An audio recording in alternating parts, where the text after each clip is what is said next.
ওযু করার সময় কি কি দোয়া পড়া দরকার? খুব দরকারি এবং সুন্দর একটি প্রশ্ন। ওযু করার সময় আমরা কোন কোন দোয়া পড়ব? ওযুর শুরুতে দোয়া আছে, শেষে দোয়া আছে। দোয়া মানে জিকির। নবী করিম সাল্লাল্লাহু আলাইহি সাল্লাম থেকে তিরমিজি বর্ণিত হাদিসে আমরা জানতে পারি, তিনি ইরশাদ করেছেন, লা ওযু লিমান লাম ইউসাম্মিল্লাহ।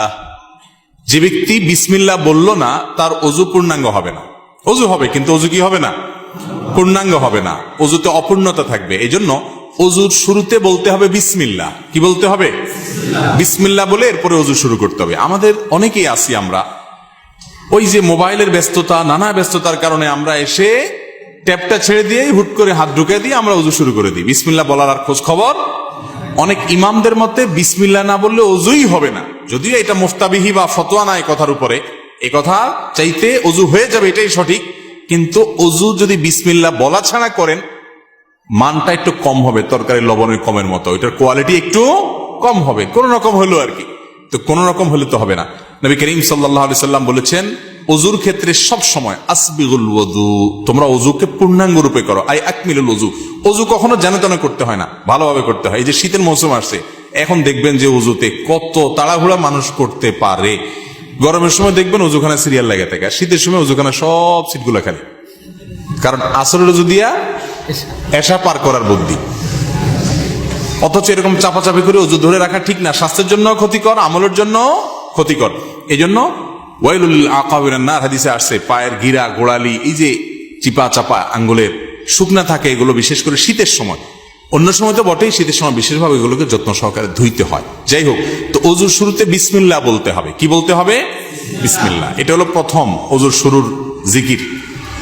আর ওযুর মাঝখানে কিছু পড়তে হবে কিনা, আপনারা অনেক বই পুস্তক দেখেন, সেখানে হাত ধোয়ার একটা দোয়া আছে, কুলি করার একটা দোয়া আছে, মুখ ধোয়ার একটা দোয়া আছে, মাথা মাসা করার আরেকটা দোয়া আছে, পাও ধোয়ার আরেকটা দোয়া আছে। আছে না নেই? এই সবগুলো দোয়া মুখস্থ আছে এরকম কপালওয়ালা একজন মানুষ দেখি? সবগুলো দোয়া মুখস্থ আছে এরকম কেউ নাই? মাশাআল্লাহ, আপনারা দেখা যায় সুন্নত বেদাতের পার্থক্য ভালো বোঝেন। যাক, এটা বিশুদ্ধ কোনো হাদিস দ্বারা প্রমাণিত নয় যে সকল অঙ্গ প্রত্যঙ্গে আলাদা আলাদা দোয়া আছে, তাহলে তো একজনের ওযুতে 10 মিনিট করে লাগবে, ঠিক না?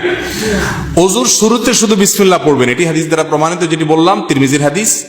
আর শেষে একটা দোয়া আছে, একটা বাক্য আছে, কালিমায়ে শাহাদা।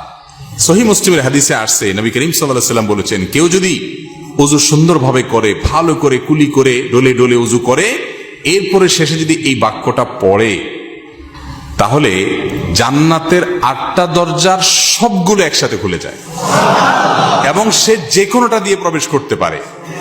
সে বাক্য হলো কি? সে বাক্য হলো আশহাদু আল্লা ইলাহা ইল্লাল্লাহু ওয়াহদাহু লা শারীকা লাহু ওয়া আশহাদু আন্না মুহাম্মাদান আবদুহু ওয়া রাসূলুহু। ওযুর শেষ এই কালিমা শাহাদা পাঠ করবেন। এটাকে আমি বলি, এটা হলো জান্নাতের 8 দরজার কমন রিমোট। এক রিমোটে 8 দরজা খুলে যায়, এরকম একটা আমল। কিন্তু শুধু দোয়া পড়লে হবে না, ওযুটা সুন্দর করে করতে হবে, শীতের ভয় করা যাবে না, ডলে ডলে ধুইতে হবে, পানি অপচয় করা যাবে না, শুরুতে বিসমিল্লাহ বলতে হবে, মেসওয়াক করতে হবে। মেসওয়াক ছাড়া ওযু কখনো পূর্ণাঙ্গ হয় না। মেসওয়াক কয়জনের পকেটে আছে যদি আমি এখন জিজ্ঞেস করি? আমি নিশ্চিত 10টা হাতে উঠবে না। আমি কি ভুল বলছি? বেশিরভাগ মানুষ আমরা মেসওয়াক করি না। মেসওয়াক একটা ডাল রাখবেন পকেটে। আমি চেষ্টা করি আমার পরিবারের সকল সদস্যদেরকে মেসওয়াকে অভ্যস্ত করতে। মেসওয়াকের মাধ্যমে ঈমান তাজা হয়, ঈমান তাজা হয়, এর সাথে ব্রেইনের নার্ভের সম্পর্ক, ঈমান তাজা হয়। মেসওয়াক করবেন। তো এই জন্য পূর্ণাঙ্গ ওযু করবেন, শুরুতে বিসমিল্লাহ আর শেষে আশহাদু আল্লা ইলাহা ইল্লাল্লাহু ওয়াহদাহু লা শারীকা লাহু ওয়া আশহাদু আন্না মুহাম্মাদান আবদুহু ওয়া রাসূলুহু।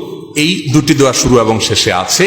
এই শেষেরটা মুসলিমে বর্ণিত আছে। তিরমিজিতে আরেকটি দোয়া আছে, আল্লাহুম্মা জাআলনি মিনাত তাওয়াবিন ওয়া জাআলনি মিনাল মুতাতাহহিরিন। আল্লাহ আমাকে তওবাকারীদের শামিল করেন, পবিত্রতা অর্জনকারীদের শামিল করেন। কারণ আল্লাহ তাআলা কোরআনে বলছেন, ইন্নাল্লাহা ইউহিব্বুত তাওয়াবিন ওয়া ইউহিব্বুল মুতাতাহহিরিন। আল্লাহ তওবাকারী এবং পবিত্রকারীদের পছন্দ করেন। তাহলে ওযুর শুরুতে বিসমিল্লাহ, শেষে কালিমায়ে শাহাদা, এবং তারপরে যদি আরো অতিরিক্ত পড়তে চান, সুযোগ থাকে, আরেকটা হাদিস আছে, সেটাও পড়া ভালো, আল্লাহুম্মা জাআলনি মিনাত তাওয়াবিন ওয়া জাআলনি মিনাল